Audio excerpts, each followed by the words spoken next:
What's up everyone? My name's AdamJernberg and today we're going to be talking about how to live life when you have no hands, basically. Just to cut to the chase, I broke both of my hands. This is my life for the next 6 to 8 weeks depending on how fast I heal. I hate everything about this. But it's cool though because this is so unfortunate, it's almost funny to me at this point, so I don't really care. I'm kind of taking a comedic approach to it, but it does suck because I literally can't do anything for myself. What I've learned so far, week 2 with broken hands, is that your pinky is way more useful than you think it is, because right now I'm not able to use my middle or ring finger on both hands, so all I use right now to live life is my index finger, my thumb, and my pinky fingers. So that's it. How did I break my hands? It might be a question on your mind right now. I myself am not really sure. For some reason it just didn't work out. Luckily I do have a video, so here it is.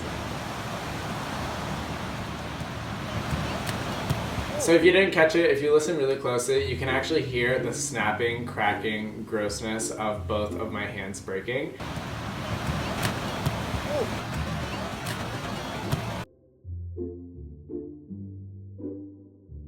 Yeah, I mean, I landed it. It was cool.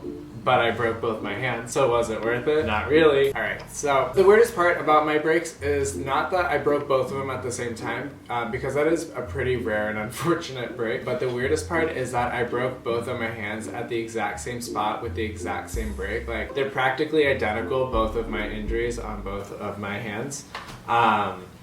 Ow. All the doctors have told me that it's like a super freak accident, so lucky me, right? Anyway, with this video, I do plan on showing you that not all hope is lost when you break both of your hands. In fact, there's a couple of things you can do just with modifications. So I'm gonna show you how I live my life every day with broken hands, and this is week 2, and how I walk this guy, if you guys are curious about that, because I do walk him, I do also pick up his shit. So when getting ready to walk my dog, I'll take the end of the leash and I'll move it around my body and then take the collar and wrap it in between the leash and the collar, so that way it's wrapped tightly around my body. The most common question I've gotten so far with broken hands is, how do you use the bathroom? You need your hands to wipe your ass, obviously, and since I don't have that, I bought a bidet, and if you don't know what that is, this is what it does.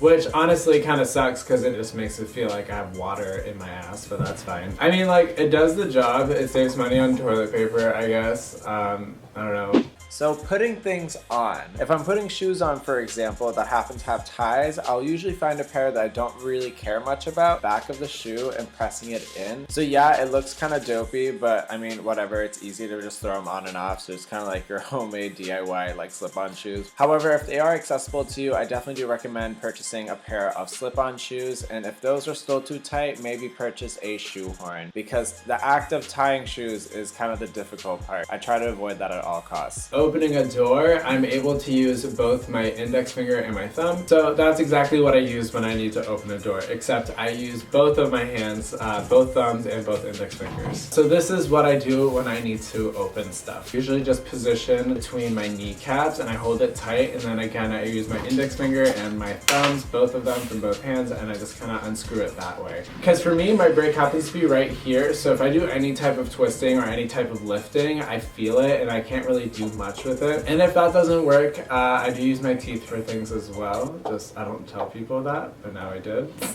Pro tip for putting on pants, just buy sweatpants. You got 2 broken hands, dude. You can't button stuff. When it comes to brushing my teeth, this is actually probably the hardest task that I have to do. I hold it with my pinky and my index finger, and then I control it with my thumb and just kind of brush away. Can your tail not be in front of the camera? So there are obviously things that I still can't do, but I mean, this is just a couple of things that I figured out how I can still do them with having this kind of short-term handicap. It's kind of cool because my dog and I are kind of matching now, because he has a paralyzed leg and I don't have hands, so we're both kind of on the same boat right now. Everything else though, like, I do ask for help. You just have to learn that it's okay to ask for help. It just, for me, feels uncomfortable to do that because I don't want to come across as like naggy or bossy or anything, but like, there are just certain things that I can't do and I need help with that. Anyway, this is how I broke my hands. This is how I live my life with broken hands. The part that sucks most about this is that my 21st birthday is coming up like in a couple days, and I have broken hands, so I can't really celebrate. I can't even hold a glass really, so Life is sick. Also in the comments down below, make sure you guys write how many bones you guys have broken in your life, because these are my first 2 and they just happen to happen at the same time.